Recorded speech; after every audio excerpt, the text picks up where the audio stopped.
लड़की गली और मोहल्ले में खेलती थी। खेलते खेलते कब रात हो जाती थी उसको पता ही नहीं चलता था। जब वह घर पे आती तो उसकी माँ के साथ उसका झगड़ा होता। उसकी माँ कहती, तुम्हें कितनी बार कह रखा है कि तुम घर पे समय से आ जाया कर।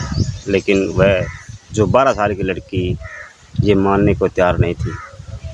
एक दिन खेलते खेलते उसको काफ़ी रात हो जाती है, लगभग 8 बज जाते हैं। तो उसकी माँ कहती है कि आज उसे आने दो, मैं दरवाज़ा ही नहीं खोलूँगी। तो वह जब लड़की आती है, बाहर दरवाज़ा खटखटाती है, तो उसकी माँ कहती है कि तुम आज बाहर ही रहो, आज तुम्हारे लिए दरवाज़ा खुलने वाला नहीं है। वह लड़की दरवाज़े को पीटते पीटते थक जाती है और दरवाज़े के ठीक बराबर में बैठ जाती है। उसको बैठे बैठे रात के 10 बज चुके थे और दरवाज़ा अभी तक नहीं खुला था। उस लड़की के पास में एक और लड़का आता है और कहता है कि तुम इतनी रात गए, बाहर क्यों बैठी हो? तो वह कहती है कि अक्सर मुझे बाहर खेलने की आदत है और ये बात मेरी माँ को पसंद नहीं है। आज मुझे ज़्यादा देरी होने के कारण मेरी माँ थोड़े गुस्से में है, इसलिए दरवाज़ा नहीं खोल रही है। तो वह लड़का कहता है कि अगर तुम्हें एतराज़ ना हो तो मैं तुम्हारे पास कुछ टाइम के लिए बैठ सकूं और तुमसे बातें कर लूं।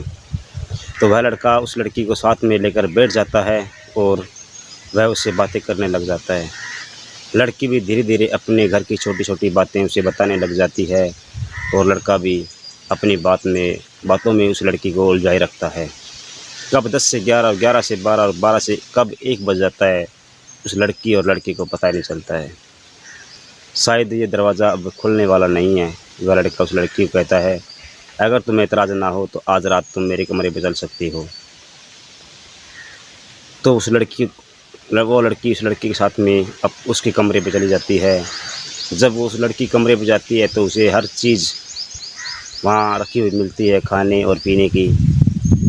उस कमरे के अंदर कोई चीज़ की कमी नहीं थी खाने और पीने की। तो वह लड़की वहाँ पे खाती है और पीती है। पीने के बाद वह लड़की 7 दिन तक उसी कमरे के अंदर बंद रहती है और किसी को कोई एतराज़ नहीं था और किसी को कोई कानो कान खबर नहीं थी। वो लड़की जिस चीज़ की ज़रूरत थी, जो चीज़ लड़की को चाहिए था, वह चीज़ उसी कमरे में उस लड़की को मिल जाती थी और वह बड़े आराम से उस कमरे में रह रही थी। ये बात किसी को पता नहीं थी और इधर उसकी माँ उसको देखती हुई गली और मोहल्ले में घूम रही थी। लेकिन उसकी लड़की तो उसके घर से सिर्फ 150 या 200 मीटर दूर ही कमरे में कैद थी। लाख कोशिश करने के बाद में वह लड़की उसकी माँ से नहीं मिलती है, क्योंकि वह लड़की एक कमरे में अंदर कैद थी। ये किसी को कानो कान खबर नहीं थी। लगभग 7 या 8 दिन बीत जाते हैं। उसके बाद वह लड़का एक रात का टाइम देख करके उस लड़की को वहाँ से निकाल लेता है और रेड लाइट इलाके में उसको बेच देता है। उसके बाद वह लड़की अब लोगों की सेवा करेगी, लोगों के साथ देह व्यापार करेगी।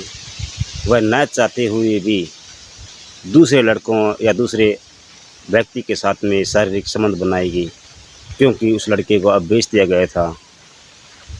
उसके बाद वह लड़की उस लड़की के साथ में पता नहीं एक दिन में 30 या एक दिन में 25 या 35 आदमी के साथ वह शारीरिक संबंध बनाती थी। वह न चाहती हुई भी उसको यह काम करना पड़ता था। अब इस लड़की को कभी इस होटल में, कभी उस होटल में, तो कभी उस कोठे पे या कभी उस कोठे पे, हर रोज़ एक पहले कोठे पे, उसके बाद दूसरे कोठे पे या तीसरे कोठे पे, हर रोज़ उसके साथ में ऐसा होता रहता था। इस कोठे से जिनका मन भर जाता था तो वह उस कोठे पे चली जाती थी और उस दूसरे कोठे पे मन भर जाता था, तीसरे कोठे पे चली जाती थी। इस तरह उसका वक्त बीतता गया और आज उसको कम 3 साल का वक्त बीत चुका था। 3 साल के बाद वह कभी किसी कमरे पे जाती है तो कभी किसी के साथ में होटल में जाती है। ये वाक़या उसके साथ होता रहता है। वह एनी टाइम हर वक्त हर इंसान के साथ में जाने के लिए तैयार नहीं होती है, लेकिन फिर भी उसको मजबूरी में जाना पड़ता है।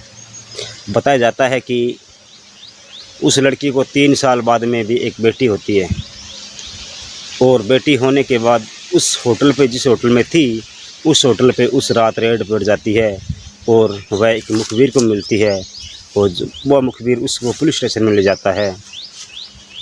पुलिस स्टेशन में ले जाने के बाद में वह लड़की जो अपने साथ जो बीती थी बात, जो आप बीती होती है, वह बताती है। तो वह बात सुन करके जो पुलिसकर्मी होते हैं, पुलिस के अधिकारी होते हैं, उनका भी मंजर हिल उठता है, उनका भी दिल झकझोर हो जाता है। दरअसल बेबसी के कारण इस धंधे में आई हुई लड़कियों के साथ जो भी होता है वो छोटी सी बात होती है।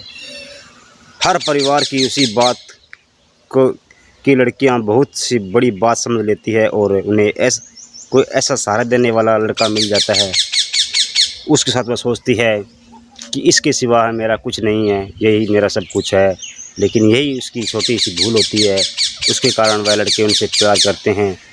प्यार का नाटक करने के बाद वह उनसे एक देह व्यापार के सौदे में बेच देते हैं। आज जो मैं कहानी सुनाने जा रहा हूँ, यह कहानी सुनकर आपको भी ताज्जुब होगा, आपको भी हैरानी होगी कि कैसे एक 32 साल का लड़का छोटी सी उम्र के अंदर कैसे वह 12 शादी कर लेता है और शादी करने के बाद में कैसे वह लड़कियों को एक देह व्यापार के धंधे में भेज देता है, कैसे वह उन लड़कियों के साथ में। मैं आज आपको जो कहानी सुनाने जा रहा हूँ, यह कहानी सुनकर आपको ताज्जुब होगा, आपको भी हैरानी होगी कि कैसे एक 32 साल का लड़का छोटी सी उम्र के अंदर कैसे वह 12 शादी कर लेता है और शादी करने के बाद में कैसे वह लड़कियों को एक देह व्यापार के धंधे में भेज देता है, कैसे वह उन लड़कियों के साथ में। जो मैं आपको सच्ची घटना सुनाने जा रहा हूँ, यह घटना है बिहार राज्य का एक ज़िला है किशनगंज। गंज का थाना लगता है अनगढ़। अनगढ़ का एक आदमी जिसकी बेटी की उम्र लगभग 13 साल की होती है और वह कहता है कि साहब मेरी बेटी कहीं गुम हो गई है, मैंने उसे हर जगह तलाश किया लेकिन वो मिल नहीं रही है, कृपया मेरी मदद कीजिए। जब पुलिसकर्मी मदद की बात करते हैं तो वह थोड़े हिचकिचाते हैं, वह उनकी मदद करने के लिए तैयार नहीं होते हैं। तो वह बूढ़ा व्यक्ति हर रोज़ एक दिन आता है, एक दिन के बाद दूसरे दिन आता है, दूसरे दिन के बाद तीसरे दिन, ऐसे उसको 7 दिन बीत जाते हैं। 7 दिन बीतने के बाद जब पुलिस की नींद खुलती है तो वह उस लड़की की तलाश में जुट जाती है। जब उस लड़की की तलाश होती है तो पुलिस का एक मुखबिर कहता है कि जिस लड़की की तलाश चल रही है वह लड़की फलां चौक पे एक लड़की के साथ में एक बस में बैठी है। यह बात जब पुलिस के अधिकारी सुनते हैं तो वह जल्दी से वहाँ से रवाना होते हैं और उस लड़की और उस लड़के को पकड़ लेते हैं और वह लड़का वहाँ से फरार हो जाता है। जब उस लड़की को वहाँ से लाया जाता है तो और ले जाने के बाद जब उस लड़की से पूछा जाता है कि वह लड़का कौन था कौन नहीं, तो वह लड़की जब खुलासा करती है तो पुलिस के भी रोंगटे खड़े हो जाते हैं। पुलिस भी सोचने पर मजबूर हो जाती है कि किशनगंज और के इलाके में एक ऐसा भी बदमाश घूम रहा है जो लड़कियों के साथ का देह व्यापार कर रहा है। वो लड़की उस लड़के का नाम बताती है मनमोहर उर्फ शमशाद। तो जो बूढ़ा आदमी था वह बताता है कि 27 नवंबर 2015 को मेरी बेटी घर से लापता हो गई थी और वह लड़की तो मिल जाती है, लेकिन 8 दिसंबर 2015 को शमशाद के विरुद्ध एक रिपोर्ट दर्ज की जाती है और उसकी तलाश शुरू की जाती है। बताया जाता है कि शमशाद पुलिस को पूरे 7 साल तक इंतज़ार करवाता है। 7 साल बाद वह पुलिस को हाथ लगता है। दरअसल शमशाद था जो रहने वाला था किशनगंज का एक थाना लगता है मोचाधामन, उसी का एक गांव है अनारकली का रहने वाला शमशाद बहुत 7-8 साल से वो बाहर रहता था। वो लगभग बाहर ही रहता था, घर पे तो कभी कभी आता था। जब वह घर पे आता है तो एक पुलिस के मुखबिर के द्वारा खबर दी जाती है कि जिस लड़के की तलाश चल रही है वह लड़का अब अनारकली गांव के अंदर है। पुलिस जब जाती है, जाने के बाद में शमशाद को दर्द पहुंचती है।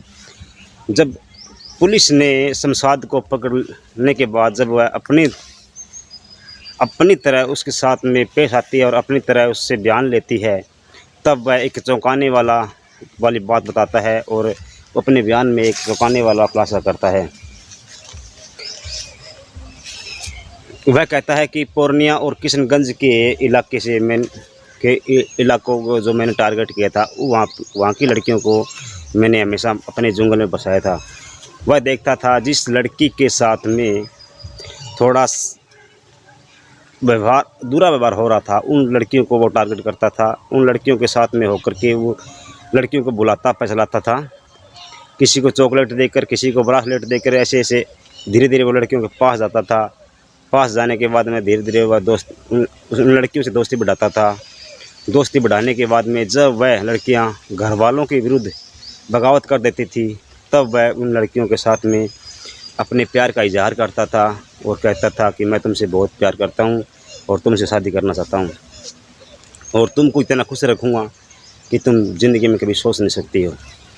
जब कोई भी लड़की होती है, जिस लड़की के साथ में अपने घर पे थोड़ा सा कहा सुनी होती है या घर पे थोड़ा सा उसको कहा जाता है, तो वह लड़की सोचती है कि मेरा परिवार में कोई नहीं है, मुझे सब सुनाने वाले हैं, मेरी को सुनने वाले नहीं हैं।